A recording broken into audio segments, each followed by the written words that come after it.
Congress. Joining us now is Republican Congressman Steve King of Iowa. He serves on the Judiciary Committee, and you are a deficit hawk for sure.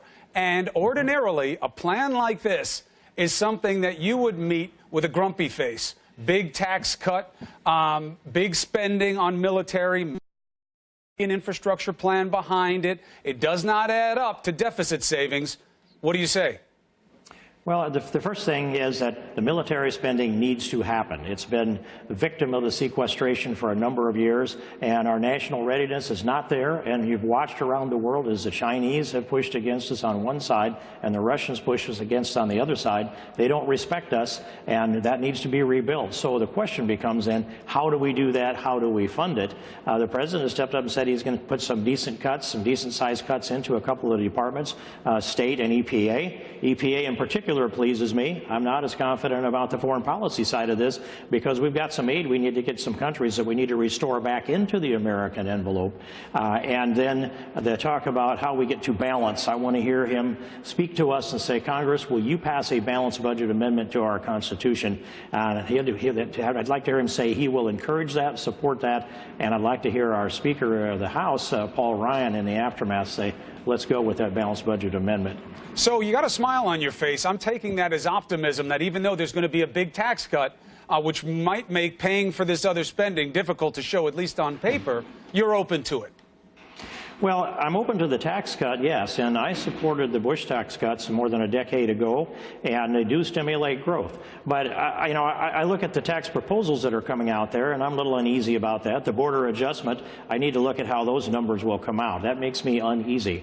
I would a lot rather see this president do something strong and bold and just embrace the fair tax, abolish the IRS that's been weaponized, and untax all of the poor in America. We have the most regressive tax system with the payroll tax. We can abolish all of that and completely untax the poor, and the people living at twice the poverty level would pay half the tax rate at the people that are the wealthy people.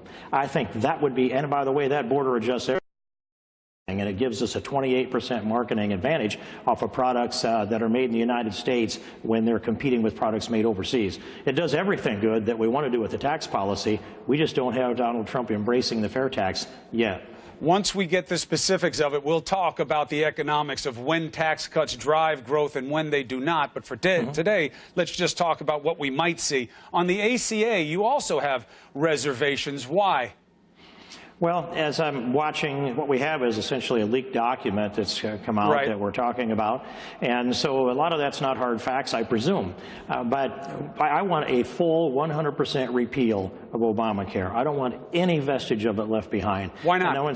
Because first of all, I don't want to be 4 or 5 or 10 years from now watching as a new Democrat majority starts to reconstruct it all over again. I think it's been repudiated completely. And if you have something built on a bad foundation, you don't go back down and build on that bad foundation. Why is it again. a bad foundation? You start all over. Why is it a bad foundation if you have 20+ million people covered that you wouldn't have had before, and you have rates going up, but not by any more than was expected, and not by more than they were going up in the previous administration? Why call it a disaster? Isn't that hyperbole? Well, first, of those 20+ million people that are insured that were not before Obamacare, that's about a 7-year grind to get there, and 10.8 million of them are on Medicaid, which has been expanded. And how many would we have that are insured today if we'd allow people to buy a catastrophic plan, which has essentially been outlawed by Obamacare? But Chris, you know the central thing for me on this is this. The federal government has taken over the management of our health, our skin and everything inside it, and a free people that are the recipients of God-given liberty, and that is a foundation for American vigor, have had our health taken over by the federal government. That steps on American liberty,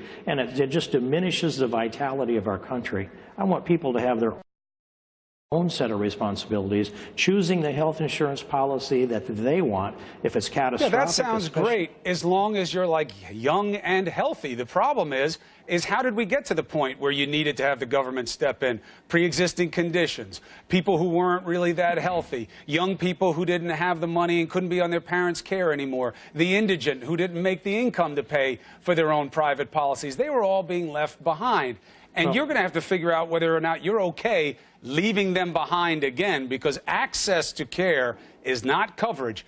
And as you heard from the governors coming out of their meetings where they heard from policy experts and from Dr. Price, the Republican proposals right now will leave people without coverage. Are you okay with that?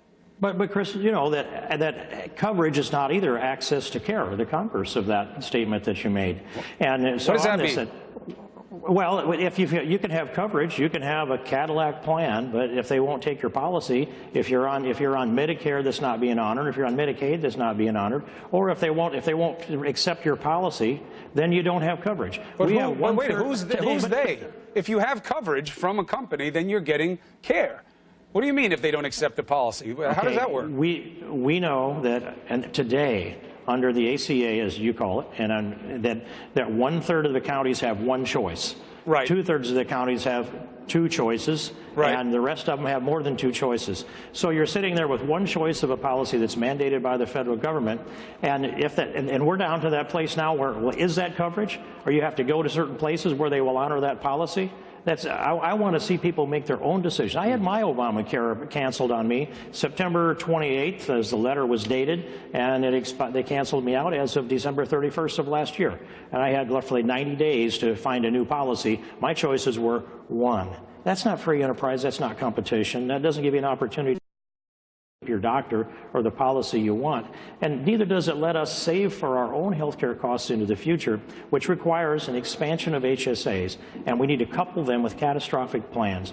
That's the most important component of this. Plus, today, we are going to mark up the bill that allows for selling insurance across state lines, the amendment of the McCarran-Ferguson Act that's offered by Paul Gosar of Arizona. That will be a big step in the right direction. We've needed to do that for a long time. This Congress has known that for 20 years. We're finally acting on it today.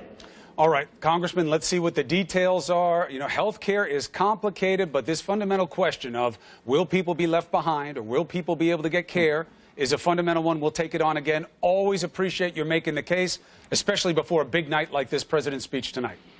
I thank you, Chris. I look forward to the next time. All right, Congressman.